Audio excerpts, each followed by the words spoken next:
दोस्तों, आज हम बात करेंगे ब्लड कैंसर के क्या लक्षण होते हैं। कैंसर्स की दुनिया में ब्लड कैंसर को एक डेंजरस तरह का कैंसर माना जाता है, पर इसके भी कई टाइप्स होते हैं और अलग अलग तरह के ब्लड कैंसर्स की भी अलग अलग तरह के सिम्टम्स होते हैं। ब्लड कैंसर कितने टाइप्स का होता है ऑलरेडी हमने अलग वीडियोस में बात करी है। आज हम बात करेंगे ब्लड कैंसर के लक्षण क्या होते हैं। ब्लड कैंसर यानी कि हम इसमें ल्यूकीमिया, लिम्फोमा, मल्टीपल माइलोमा इस पर बात करेंगे और ओवरऑल एक कॉमन लक्षण इस बीमारी के क्या देखने को मिलता है उस पर डिस्कशन करेंगे, ताकि ओवरऑल आप इस बीमारी को जल्दी पहचान सके और जल्दी ट्रीटमेंट के लिए जा सके। टॉपिक पर जाने से पहले जो लोग हमारे चैनल पर नए हैं मैं रिक्वेस्ट करूंगा कि चैनल को सब्सक्राइब करें, वीडियोस को लाइक करें, शेयर करें, फॉलो करें, कमेंट करें, पूरा देखें। टॉपिक इंपॉर्टेंट है, इसे एंड तक देखिएगा। चलिए शुरू करते हैं।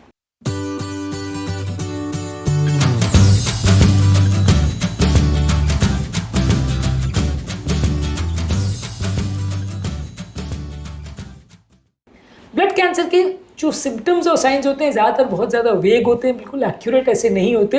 ज़्यादातर व्यक्तियों को बहुत ज़्यादा कमज़ोरी या सुस्ती का एहसास होगा, बहुत ज़्यादा वेट लॉस होगा बिना किसी कारण के, बार बार इन्फेक्शन होंगे जिसमें ब्लड काउंट्स उनके काफ़ी ज़्यादा लो होंगे, कई बार प्लेटलेट्स बहुत ज़्यादा लो होंगे, कभी कभार हीमोग्लोबिन लो हो सकता है, कई बार फीवर और नाइट स्वेट्स आएंगे, बार बार बुखार आएगा और रात को पसीना वगैरह आ सकता है, भूख लगना कम हो जाएगी। यानी ओवरऑल ब्लड कैंसर की जो लक्षण है वो काफ़ी ज़्यादा नॉन स्पेसिफिक है। कोई एक्यूरेटली ऐसा कोई लक्षण नहीं है जिसको देख के आप एग्जैक्टली बता सकते हो कि इसमें ये ब्लड कैंसर हो गया। ज़्यादातर जनरलाइज सिम्टम्स ही देखने को मिलेंगे। ब्लड रिलेटेड जो सिम्टम्स है अगर वो देखने को मिल रहे हैं तो आपको उसको में सस्पेक्ट करना चाहिए ब्लड कैंसर। अगर मान लीजिए किसी को अनीमिया है यानी खून की कमी है जिसकी वजह से बॉडी पेल हो गई है, सांस ज़्यादा फूल रही है, कमजोरी सुस्ती ज़्यादा हो रही है, चक्कर आ रहे हैं, ये लो रेड ब्लड सेल्स की वजह से होता है। इसके अलावा व्यक्ति को अगर बहुत ज़्यादा ब्लीडिंग हो रही है या ब्रूजिंग हो रही है जो कि ज़्यादातर मसूड़ों से होती है, नाक से ब्लीडिंग होती है, या अगर कट्स में से प्रोलॉन्ग ब्लीडिंग हो रही है तो देखने को मिलता है। इसके अलावा छोटे छोटे अगर डॉट्स या पेटेकिए देखने को मिलते हैं जो उसमें बॉडी में छोटे छोटे डॉट्स या पर्पल स्पॉट्स देखने को मिलते हैं लो प्लेटलेट लेवल्स की वजह से, तो इसमें भी ऐसा देखने को मिल सकता है। अगर ब्लड कैंसर हो तो अगर बॉडी में स्पॉट्स देखने को मिल रहे हैं तो आप सस्पेक्ट कर सकते हो कि किसी को ब्लड कैंसर होगा। हालांकि ये सारी चीज़ें जैसे अनीमिया होना, ब्लीडिंग होना या स्पॉट्स दिखना दूसरी बहुत सारी ब्लड की बीमारियों में हो सकता है, दवाइयों की वजह से भी हो सकता है। लेकिन अगर ऐसा हो रहा है तो आपको जांच करने की ज़रूरत है और जांच में क्या निकलता है उसके बेस पर डिसाइड होगा कि कैंसर है या नहीं। कैंसर की बीमारी में ओवरऑल ये देखा जाता है कि ज़्यादातर जो उसके लक्षण है वो पेशेंट की उस पर्टिकुलर ऑर्गन के सिमिलर लक्षण की जैसे ही होते हैं, बहुत सारी दूसरी बीमारियों से ओवरलैप होता है। जब आप जाँच करते हो तभी पकड़ में आता है कि किसी व्यक्ति को कैंसर है या नहीं। तो ऑब्वियसली इस तरह के पेशेंट में सबसे इंपॉर्टेंट है कि आप उसकी जाँच करें और जाँच में पता करने का कोशिश करें कि इसको प्रॉब्लम है या नहीं। इसके अलावा लिम्फ नोड्स में कई बार सूजन या गठान देखने को मिलेगी।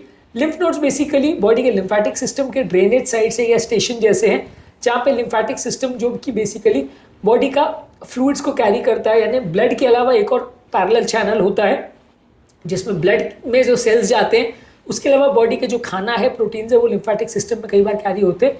तो ये लिम्फेटिक सिस्टम जिन स्टेशंस पे रुकता है उसको लिम्फ नोड्स बोलते हैं। अलग अलग जगह पे जैसे आर्म पिट्स पर, ग्रॉइन में, कई और जगह पे ये लिम्फ नोड्स होते हैं। इसमें सूजन देखने को मिल सकती है, सूज जाएंगे, दर्द उसमें कई बार होने को लगता है। इसके अलावा आपको हड्डियों में कई बार दर्द होगा, जॉइंट पेन्स होंगे, खासकर मल्टीपल माइलोमा में बार बार फ्रीक्वेंट फ्रैक्चर्स देखने को मिलेंगे, खासकर मल्टीपल माइलोमा के advance cases. Overall multiple myeloma के क्या लक्षण होते हैं उसको हमने मल्टीपल माइलोमा वाले वीडियो में डिस्कस किया, पर ओवरऑल ही समझ लीजिए कि अगर इस तरह का आपको ब्लड कैंसर है तो उसमें आपको बोन पेन्स और जॉइंट पेन ज़्यादा देखने को मिलेंगे। इसके अलावा आपके पेट में कई बार सूजन और डिस्कम्फर्ट देखने को मिलेगा। लिवर और स्प्लीन का साइज बढ़ जाने की वजह से पेट भरा भरा महसूस होगा। जहाँ पे आप पेट पर अगर दबा करके देखोगे तो लिवर और स्प्लीन का साइज ज़्यादा बढ़ा हुआ मिलेगा। इसके अलावा कई व्यक्ति को बार बार छाती में दर्द हो सकता है और परसिस्टेंट खांसी हो सकती है जो कि कई बार कुछ लिम्फोमास में देखने को मिलता है। हर ल्यूकेमिया, लिम्फोमा और मल्टीपल माइलोमा के ज़्यादातर सिम्टम्स थोड़े डिफरेंस इसमें हो सकते हैं। इसको हमने अलग अलग वीडियो में डिस्कस किया। आज हमने ओवरऑल ब्लड कैंसर के लक्षणों पर बात करी ताकि एक जनरल अंडरस्टैंडिंग बन पाए कि ये जो कि बहुत ज़्यादा रेयर नहीं है, इस तरह का ट्यूमर में क्या प्रॉब्लम्स देखने को मिलती है, क्या लक्षण देखने को मिलते हैं, कैसे हम पहचान सकते हैं इसको, और जाँच करने से हमें क्या फाइंडिंग्स मिल सकती है, इस पर हमने बात करी। इसके अलावा ब्लड कैंसर की क्या रिस्क फैक्टर्स है, क्या जांचें होती है और जांचों में क्या फाइंडिंग्स मिलती है, इस पर हमने अलग अलग वीडियोस किए, इनको जरूर देख लीजिएगा। उम्मीद करूंगा कि आज के टॉपिक में कुछ नई बातें जानने को मिली होगी। जो लोग हमारे चैनल पर नए हैं उन्हें रिक्वेस्ट करूंगा चैनल को सब्सक्राइब करें, वीडियोस को लाइक करें, शेयर करें, फॉलो करें, कमेंट करें, पूरा देखें।